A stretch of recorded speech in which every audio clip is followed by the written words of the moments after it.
Sabi nila na mamamatay tao ako, baka talaga. Ang hiningi ko lang, stop. And I will fix government. Corruption must stop.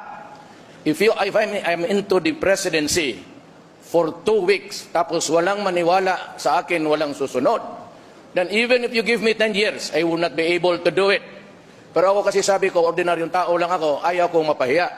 Kaya pag sinabi kong huminto kayo.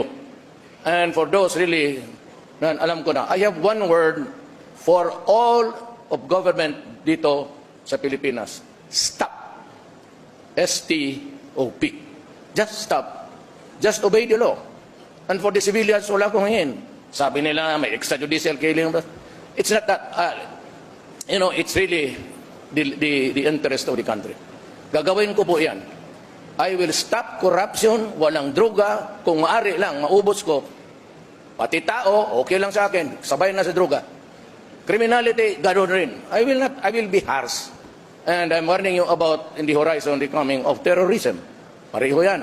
But I have to talk to the Mindanao people for peace. Hindi ito makaya kung anong usapan o gera.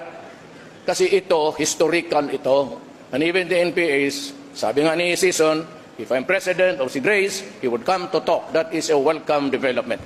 Wala akong hangarin except my country. And I pray to God na hindi ako sinasabing bumoto kayo sa akin.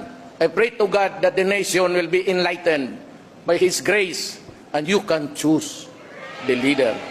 Bahala kayo kung sino. The one who can make it happen.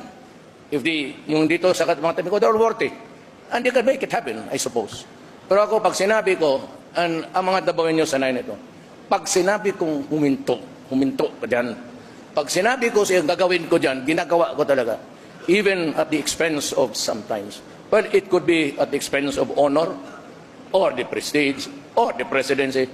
Wala akong pakialam. Basta ako may trabaho at gagawin ko. Yung tanim-tanim ng bala, hintuan talaga nyo yan. Unless you are ready to swallow the bullet.